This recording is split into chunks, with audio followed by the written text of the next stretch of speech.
Beddellee shuuree gootaa qoddiin kan warjii booqaa jedhama. Beddelleen kan shuuramuu gootaati jechuudha. Magaalaan kibba lixa Oromiyaa Finfinnee irraa kiiloomeetira 480 fagaattee argamtuu fi handhuura godina Buunoo Beddellee taate Beddelleen icciitii ittiin moggaafamte qabdi. Innis akka maanguddoonni argaa dhageettii fi ogeeyyiin himanitti icciitii moggaasa mataasaa qaba. Beddelleen jechoota lamarraa walitti dhufe. Jechoonni kun lamman beddeedhaa fi eelee jedhamu. Egaa bara durii gabaatu ture. Dubartii tokkotti lafti dhiyee jedhama.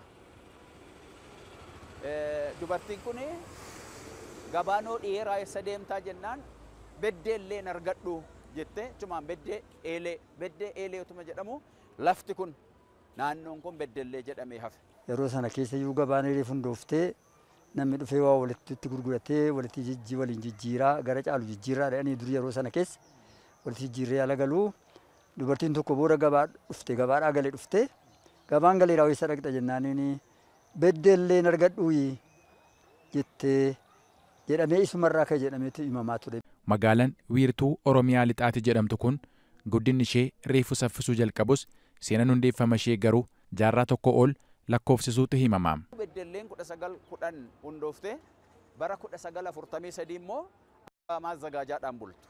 Yaa mootummaan Haile Sillaasee ala sana hundeen lafa qabatee jira. 1943 maazagaajaa qabattee seenaan achi kaasee galmaa'ee waan ta'e hin beekama jechuudha seenaan kun jira. Magaalaan Beddellee naannoo kanatti bara 1910 eegaltee iddoo kanatti babal'ataa jirti jechuudha.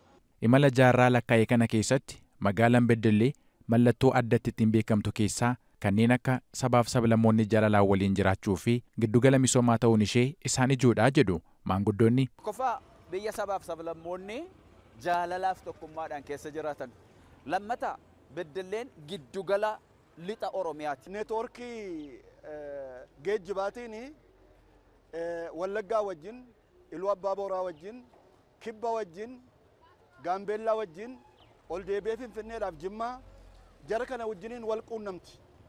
Kana waan ta'eef keessumattuu biyya kanatti biyya bunni oomishamuudha waan ta'eef bunaan beekamti. Dabalaanis qonnaadhaan beekamti. Beddelleen moggaasa maqaashee kana meeshaa nyaata aadaa beeddoo fi cumboo tolchee nama soororraa argachuu qofa osoo hin taane nyaata aadaa kanaanis akka beekamtuuf maaltu hojjetamaa jira laata? Magaalattii caalmatti dorgomtuu gochuufis imalli jalqabame sadarkaa maalirra jira jechuunis ogeessa aadaa fi turizimii obbo Taammanaa Warqinaa gaafanne. Gara Jimmaatti oofte kiiloomeetirii 445 irratti Jimmaan argatta. Gara Naqamtee kiiloomeetirii 114 irratti Naqamteen argatta.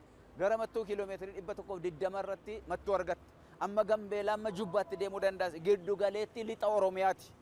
Biyya bunni keessa jiru, biyya dhadhaan keessa jiru, biyya xaafii adiin keessa jiru, biyya sangaan gabbataan hoolaan gabbataan keessa jiru, baddaa gammoojjii badda daree kan qabdu. Wanti kun hundumtuu immoo kan waan itti facaasan Buunoo Beddellee keessatti wanti hin biqille akaayii duwwaadha. Bakki isin jiraattan hoo maal jedhama? Maqaan isaa hoo akkamiin moggaafame? Yaada keessan nuuf qoodaa.